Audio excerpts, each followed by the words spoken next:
It'll be one to go this time by. Coming to the green, buddy. Coming to the green. Let's go get him.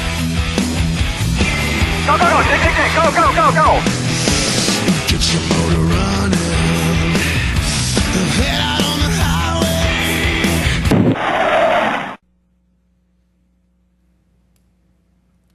For Jimmie and Carl, Michael Vega, Boston Globe, just wanted to ask you guys a little bit about your reflections on the relationships you guys have cultivated with your crew chiefs, and how important have they been in where you are right now? And do you suspect that Sunday might become a chess match between the two of them? Well, you know, the only way this thing could get extremely dramatic is if if they had some sort of trouble, and then they would have to recover from that and do a good job of that, and we at the same time would have to go out and try to dominate this race. So that I think would be the most exciting thing that could happen, and it would really showcase our crew chiefs' talents to try to take advantage or make the most of the day. I know my relationship with Bob Osborne is, man, I'm really grateful that Jack put Bob and I together. That's he's a really, really smart guy, a great racer, great competitor. So I have a feeling that Jimmie and Chad have a similar relationship, and they seem to work really well together as well. Going to go over on this side to. I think he wants to answer. You want to say something? No, he asked me to say something. Oh, okay. I don't want to say anything, actually. I'd rather go home, go to the hotel. I thought maybe you were just going to talk like you do in my backswing. Well, I wish we were on the golf course and not here, to be honest. Go ahead. I talk in your backswing. You wish my ball in the bunker every time I hit it. I know it. I think relationships make everything, make it all happen. And it goes down through many levels, through your crew guys and the relationships with the guys that go over the wall, car chiefs, crew chiefs. And the guy that puts that all together is the crew chief. And my relationship with Chad has been unlike any relationship I've had before with a crew chief. We're close in age, which is a first for me, and we share a lot of things in common. We have two completely different personalities, and his strengths fit my weaknesses, and my weaknesses fit my strengths fit his weaknesses. So I think the pairing of us both has been really good. And it's that those relationships, especially as time goes on, make things not necessarily easier, but they just help you build confidence in what you can and can't do as a team. And I have a lot of confidence in Chad and the cars he's bringing to the track, and he has that same thing in me and what I can do in one of his cars. So it doesn't make it any easier, but I guess you sleep a little better at night just because you have that history together and you know each other so well. Okay, we're going to switch over on this side for a little while. We're going to go Jerry, Marty, Rusty, Jay, and then back there. Jerry Bonkowski, Yahoo Sports. Jimmie, I'm not going to talk about this year's championship. I want to take you back to 2004. It seems like we've compared every chase from that one, because that was the first one and the way it finished on the last lap, etc. What did you learn from that chase? How close it was, how it finished, the competitiveness. You were in a chase, you didn't even know really what was going to happen over those 10 weeks. What did you learn that whole period that you can apply this year, or that you've applied the last 2 years? Truthfully, it's that anything can happen. With the plane crash and the emotions we had as a race team going forward, the run that we got on, and we're making up points on the field, and guys are having trouble, and we were scoring points and doing well. And then the race starts, and Kurt has his trouble, and we're sitting in position, and it's like, I was convinced it was ours. And then when the checkered flag fell, I look in the mirror, and there's a 97, and I'm like, oh, it wasn't meant to be. So and that's a very good thing to go through. I mean, it's a very good thing to experience at the time. It's painful, and I think we're a little more emotional than probably should have been because of the situation with the plane crash. But at the same time, those guys went out and earned it, and it was their year. And it took really 06 for me to probably look back and understand it, that when it's your time, it's your time.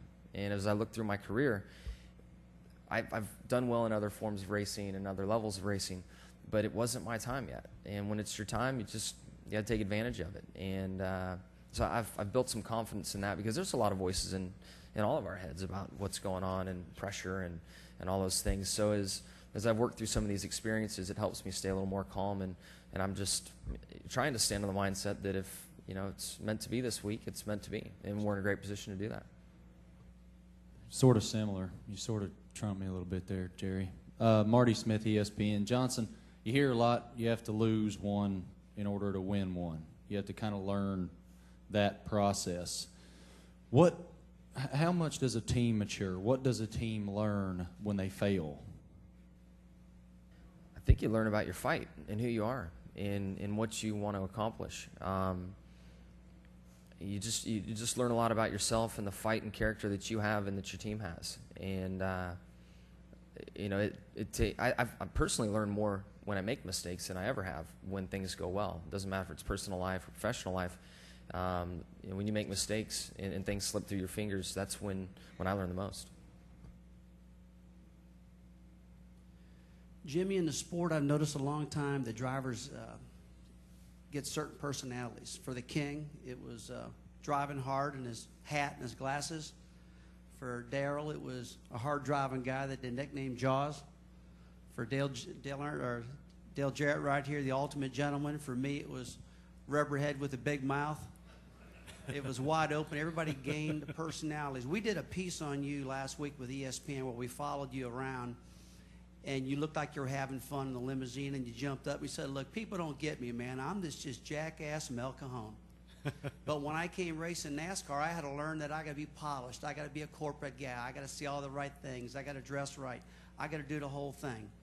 With you about ready to grab your third championship right now, is that enough that you could open up and be the jackass Mel Cajon and have some fun and be your own personality? Yeah, sure. You know, I don't know what it is about going to my workspace and taking it seriously and maybe not letting that personality come through, but at the end of the day, I am that jackass from El Cajon deep down inside. And it's not that I'm not trying to be that, but I'm just focused on what I got to do. And I wouldn't feel if I was to win a third that now I'm empowered and now I can be something or be someone, because through it all I've been myself. And if it's hard to figure out, it's just, I guess I'm hard to figure out. It's not that I'm trying to be anything. I'm just being myself. And I just roll with it, you know, and see where it goes.